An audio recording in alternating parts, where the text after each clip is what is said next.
तमाम एंकराओं और उनके श्रद्धेय संपादकों को कहीं डूबकर शर्म से मर जाना चाहिए, क्योंकि आपकी जहर खुरानी इतनी बढ़ गई है कि सीजेआई यानी चीफ जस्टिस ऑफ इंडिया को आईना दिखाना पड़ रहा है। रांची में national university of study and research में बोलते हुए जस्टिस एनवी रमना ने मीडिया को अपनी जिम्मेदारी याद दिलाई।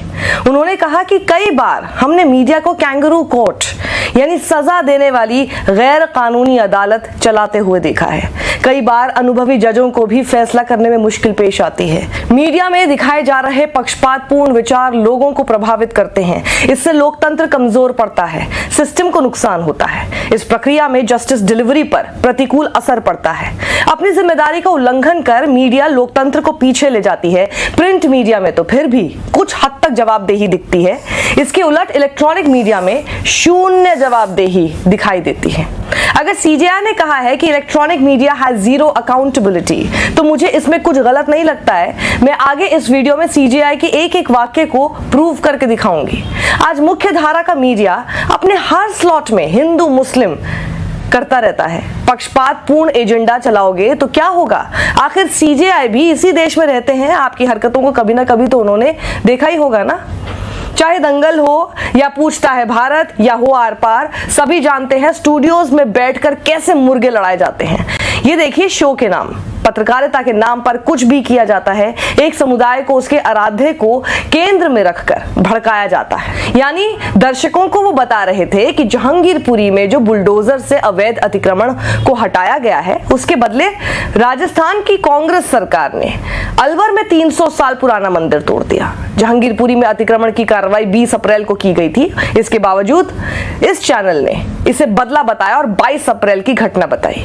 यानी सांप्रदायिक जहर घोलने का काम किया गया दो समुदायों के बीच। अब बात कर लेते हैं सुदर्शन न्यूज चैनल की। ये ज्यादातर सांप्रदायिक एंगल वाले शो करता है। एक बार यूपीएससी जिहाद नाम का शो किया था, लेकिन सारे फैक्ट्स उल्टे सीधे बता दिए। आईएनबी मिनिस्ट्री भी मान लेती है इसका शो ऑफेंसिव है, लेकिन ये अपनी आदतों से बाज नहीं आते, क्योंकि जवाबदेही बची ही नहीं। शायद सीजेआई ने इन्हीं को देखकर कहा होगा।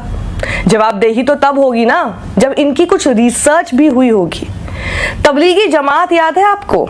तबलीगी जमात मामले में भी मीडिया रिपोर्टिंग को लेकर सुप्रीम कोर्ट ने अपनी नाराजगी जताई थी।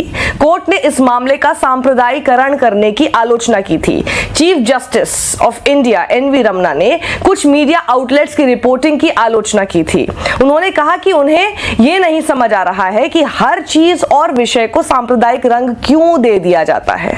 तबलीगी जमात से जुड़े लोगों को कितना ट्रोल किया गया, मीडिया ने क्या क्या न चलाया, और बाद में 36 विदेशी नागरिकों को राहत देते हुए कोर्ट ने बरी कर दिया। सीजेआई ने कहा अखबारों में कुछ हद तक जवाबदेही दिखती है। वो शायद इसलिए कहा कि कुछ अखबार हैं जैसे the Hindu, the Indian express, ये अखबार स्टोरी करते हैं, फिर उसका फॉलो अप भी करते हैं।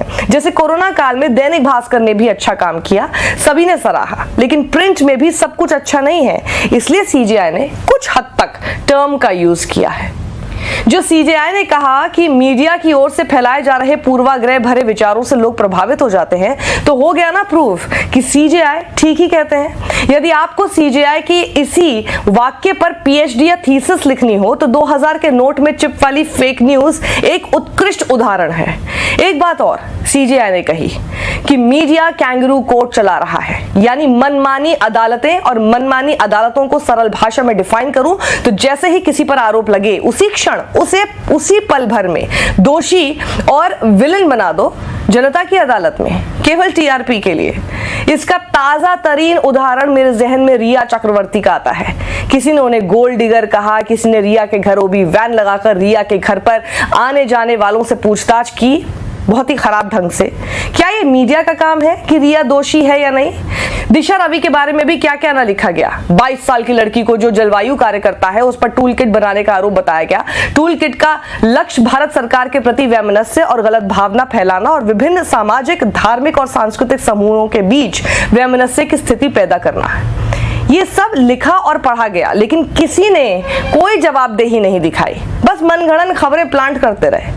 यहीं पर मीडिया को अपनी रीढ़ मजबूत करने की जरूरत थी, लेकिन अफसोस किससे उम्मीद लगाकर बैठे हैं। लेकिन बाद में बेल देते हुए जज ने जो टिप्पणी की वो सरकार और उनके इशारों पर काम करने वाली गोदी मीडिया के मुंह पर करारा तमाचा था। जज साहब बोले, असहमति राजद्रोह नहीं है। दिशा रवि पर लगे आरोपों पर एडिशनल सेशन जज धर्मेंद्र राणा ने कहा, मुझे नहीं लगता कि एक व्हाट्सएप ग्रुप बनाना या किसी हानि ना पहुंचाने वाले टूल किट का एडिटर होना कोई जुर्म है। यही तो आर्यन खान केस में हुआ। मीडिया ने नशेड़ी बताया, एनसीबी ने केस चलाया, नशेड़ी, तस्कर और पेडलर न जाने किन किन नामों से मीडिया ने उन्हें संबोधित किया। मीडिया में आर्यन खान के चरित्र की लाइव लिंचिंग की गई आपके सामने, और बाद में ड्रग केस में आर्यन खान को क्लीन चिट मिल गई। और जिस जांच अधिकारी समीर वानखड़े को मीडिया पलकों पर बिठा रही थी वही फंस गए बाद में। अभिनेत्री रिया चक्रवर्ती को भी मीडिया ने अपने कैंगरू कोर्ट में ही मुजरिम बना दिया था। याद तो होगा ही आपको, क्योंकि आप भी इसमें भागीदार तो थे ही। देखिए बात कहां से शुरू हुई थी। सुशांत के पिता ने रिया चक्रवर्ती पर एक एफआईआर लॉन्च कराई जिसमें कई आरोप रिया पर और उसके परिवार पर लगाए, लेकिन कंटेंट की कमी के चलते हमारे मीडिया ने रिया का मीडिया ट्रायल करने का फैसला किया, जबकि उस वक्त दिखाने को भी बहुत कुछ था। पर टीआरपी ही अगर रिया को विलन बनाने वालों की ज्यादा आने वाली हो तो समझा जा सकता है कि रिया के पीछे पूरा इलेक्ट्रॉनिक मीडिया क्यों पड़ गया था। साल 2020 में कोरोना, असम और बिहार की बाढ़, भूखमरी, अपराध की खबरें उस वक्त सब बड़े मुद्दे थे, लेकिन गोदी मीडिया पर टीआरपी के अलावा एक और बोझ हमेशा सब चंगासी दिखाने का। अगर ये खबरें दिखाने लगे तो सब चंगासी का तिलिस्म भी टूट जाता। तो रिया को बना डाला बलि का बकरा। आपको ये खोजी पत्रकारिता के नाम पर याद ही होगा, रिया का काला जादू, सुशांत के पैसों पर रिया की अय्याशी, लव, सेक्स और धोखा, सुशांत, रिया और 15 करोड़, क्या सुशांत को प्यार ने मारा, ऐसी वगैरह वगैरह टाइप की खबरें। ऐसे पता नहीं कितने शो प्लांट किए गए और रिया को कोर्ट से पहले दोषी ठहरा दिया गया जनता की यानी आपकी अदालत में। आपको पता है कैंगरू कोर्ट किन किन तत्वों से मिलकर बना है। दहाड़ मारकर खबर बताने वाले एंकर आए, भ्रमित करने वाली ग्राफिक्स, कॉपी एडिटर्स और रीढ़ विहीन संपादक, लाभ लेते उनके मालिक। खोजी पत्रकारिता के नाम पर मनगढ़ंत मनोहर कहानियां और मीडिया घरानों का कैंगरू कोर्ट्स में तब्दील होना न्यायिक स्वतंत्रता में बहुत बड़ी बाधा है। नए भारत का मीडिया कवरेज के नाम पर सच को झूठ और झूठ को सच बनाने में लगा है, चंद सिक्कों और टीआरपी के लिए। जब किसी चीज का मीडिया ट्रायल होता है, खासकर अदालती केसेस का हो, तो अभियुक्त, पीड़ित और आम आदमी की भी भावनाएं प्रभावित होती हैं। अगर मुझे कैंगरू कोर्ट को एक वाक्य में डिफाइन करना हो तो मीडिया ट्रायल के केंद्र में ज्यादातर मामले अफवाहों और खुले झूठ का पिटारा है, जिसमें सत्य का स जैसा कुछ नहीं होता है। मीडिया ट्रायल अक्सर आंखों को मनमोहक और दिल को आनंदित मीडिया ट्रायल अक्सर तथ्यों, सबूतों, निष्पक्ष सुनवाई और न्यायपालिका की भूमिका की अनदेखी करते हैं। अब समझिए लोकतंत्र कैसे कमजोर हो रहा है। सच्ची खबरों के बजाय झूठी खबरों का बोलबाला है। काबिल पत्रकारों के हाथ बांध दिए गए हैं। आज मीडिया लोकतंत्र के गुलदस्ते को सतरंगी के बजाय यकरंगी बनाने में जुटा हुआ है। लेकिन एक मजबूत मुल्क में एक आजाद मीडिया होना बहुत और बेहद जरूरी है। बीबीसी की रिसर्च ही कहती है, राष्ट्रवाद के नाम पर फैलाई जा रही हैं फेक न्यूज। आपके फोन के व्हाट्सएप ग्रुप में भी ऐसे मैसेज आते होंगे ना, सभी भारतीयों को बधाई, यूनेस्को ने भारतीय करेंसी को सर्वश्रेष्ठ करेंसी, जो सभी भारतीय लोगों के लिए गर्व की बात है। ये मैसेज और इस तरह के कई दूसरे मैसेज फेक होते हैं, लेकिन उन्हें फॉरवर्ड करने वाले लोग सोचते हैं कि वो राष्ट्र निर्माण में अपनी भूमिका निभा रहे हैं। आपको ऐसे मैसेज भी खूब मिलते होंगे। देखिए, भारत की तरक्की, हिंदू शक्ति और हिंदुओं की खोई प्रतिष्ठा की दोबारा बहाली से जुड़े संदेश तथ्यों की जांच किए बिना बड़ी संख्या में शेयर किए जा रहे हैं। ऐसे संदेशों को भेजने वालों को लगता है कि वो राष्ट्र निर्माण का काम कर रहे हैं, पर ऐसा है नहीं। आप सिर्फ फेक न्यूज को बढ़ावा दे रहे हैं। हिंदू राष्ट्रवाद कमोबेश यही तस्वीर व्हाट्सएप पर भी उभरती है। अब हमारे सीजेआई मीडिया के बदले स्वरूप पर इसलिए चिंतित है कि जैसा देखोगे वैसे ही तो आप रिएक्ट करोगे ना।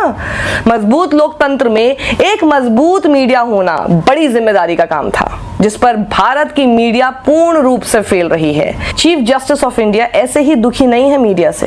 पूरे देश को खोखला बनाने का काम सिर्फ मीडिया कर रहा है, अपनी मनगढ़ंत मनोहर कहानियां आप पर थोपकर।